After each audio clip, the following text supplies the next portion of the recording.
सभी साथियों को नमस्कार। आज हम लोग भारतीय संसद पर आधारित प्रश्नों को देखेंगे। इसमें जो है भारतीय संसद के प्रश्न जो हैं ये राष्ट्रीय एवं योग्यता आधारित परीक्षा, यूपी टेट और सभी वनडे परीक्षाओं के लिए उपयोगी साबित होंगे। इसमें साथियों पहला क्वेश्चन है हमारा, भारत की संघीय व्यवस्थापिका को किस नाम से जाना जाता है? तो भारत की संघीय व्यवस्थापिका को संसद के नाम से हम लोग जानते हैं। किस नाम से जानते हैं? संसद के नाम से। अगला क्वेश्चन है साथियों,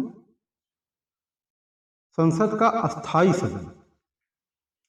तो अस्थाई सदन वो होता है जिसका कभी विघटन नहीं होता, जो कभी भंग नहीं होती है, वो राज्यसभा होती है। तीसरा क्वेश्चन है हमारा, भारतीय संसद के कितने अंग हैं? तो साथियों भारतीय संसद के 3 अंग हैं, राष्ट्रपति, लोकसभा और राज्यसभा। अगला क्वेश्चन है हमारा, संसद के 2 सत्रों के बीच अधिकतम कितना अंतराल दिया जा सकता है? तो अधिकतम अंतराल जो है वो 6 माह का हो सकता है, उससे अधिक का नहीं हो सकता है। अगला क्वेश्चन है हमारा, संसद के दोनों सदनों के संयुक्त अधिवेशन की अध्यक्षता कौन करता है? तो साथियों संसद के दोनों सदनों के संयुक्त अधिवेशन की अध्यक्षता लोकसभा अध्यक्ष करता है। अगला क्वेश्चन है, संसद का निम्न सदन किसे कहा जाता है? तो संसद का निम्न सदन हमारा लोकसभा होता है। ठीक। अगला क्वेश्चन है, संसद को भंग करने में कौन सक्षम है? तो साथियों संसद को राष्ट्रपति ही भंग कर सकता है, उसके अलावा और कोई संसद को भंग नहीं कर सकता। 8वां क्वेश्चन है, संसद की संयुक्त बैठक को कौन संबोधित करता है? अध्यक्षता तो लोकसभा अध्यक्ष करता है, स्पीकर करता है, लेकिन संबोधित राष्ट्रपति करता है। अगला क्वेश्चन है, संसद का लोकप्रिय सदन है। लोकप्रिय सदन लोकसभा को कहते हैं। साथियों संसद का हमारा लोकप्रिय सदन जो है वो लोकसभा होता है। ऑप्शन बी सही है।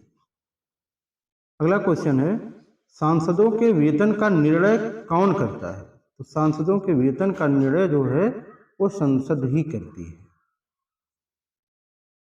लोकसभा में अधिकतम सदस्य संख्या हो सकती है। तो साथियों लोकसभा में अधिकतम सदस्य संख्या वो 552 होती है। कितना हो सकती है? जबकि प्रेजेंट में 543 है। 2 अंग भारतीय से मनोनयन करते हैं राष्ट्रपति, तो 545 हो सकते हैं प्रेजेंट में, लेकिन हो कितने सकते हैं अधिकतम? 552। लोकसभा का सदस्य बनने के लिए न्यूनतम आयु कितनी होती है? 25 वर्ष। अगला क्वेश्चन, लोकसभा का अधिवेशन वर्ष में कम से कम कितनी बार होना चाहिए? तो वर्ष में कम से कम जो है लोकसभा का अधिवेशन वर्ष में कम से कम 2 बार होना चाहिए कम से कम। अगला क्वेश्चन है हमारा, लोकसभा अध्यक्ष के न रहने पर यह कार्य देखता है। तो लोकसभा के अध्यक्ष के न रहने पर उनका कार्य जो है वो उपाध्यक्ष जी देखते हैं। ठीक है, उपाध्यक्ष देखता है, तो ये ऑप्शन ए सही हो जाए। अगला क्वेश्चन है, राज्यसभा के सदस्यों की संख्या अधिक से अधिक हो सकती है। तो साथियों राज्यसभा के सदस्यों की संख्या अधिक से अधिक 250 हो सकती है। कितना? 250। ऑप्शन बी सही है। अगला क्वेश्चन है, राज्यसभा के सदस्य बनने की न्यूनतम आयु है। अभी हम लोगों ने देखा पीछे क्वेश्चन में, लोकसभा का सदस्य बनने की न्यूनतम आयु कितनी थी? 25 वर्ष थी। और राज्यसभा का सदस्य बनने के लिए न्यूनतम आयु 30 वर्ष होती है। साथियों बहुत अच्छा क्वेश्चन है। राज्यसभा का पदेन सभापति होता है, तो उपराष्ट्रपति जो है वो राज्यसभा का पदेन सभापति होता है। कौन विधेयक केवल लोकसभा में प्रस्तुत किया जाता है? यहाँ साथियों विधायक हो गया है, यह क्या है? यह विधेयक है। यहाँ पे आके मात्रा नहीं रहेगी। तो कौन विधेयक केवल लोकसभा में प्रस्तुत किया जाता है?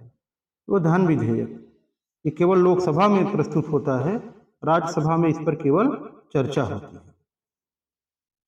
अगला क्वेश्चन है, राज्यसभा के सदस्यों का कार्यकाल। राज्यसभा के सदस्यों का कार्यकाल 6 वर्ष होता है और लोकसभा के सदस्यों का कार्यकाल 5 वर्ष होता है। कौन सा सदन कभी भंग नहीं होता है? साथियों, राज्यसभा ऐसा सदन है जो कभी भंग नहीं होता है।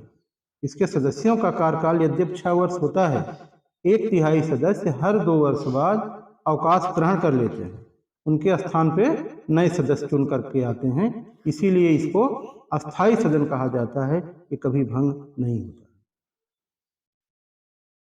राष्ट्रपति द्वारा राज्यसभा के लिए कितने सदस्यों को मनोनीत किया जाता है? तो साथियों, राज्यसभा के लिए राष्ट्रपति जो है कितने सदस्यों को मनोनीत कर सकता है?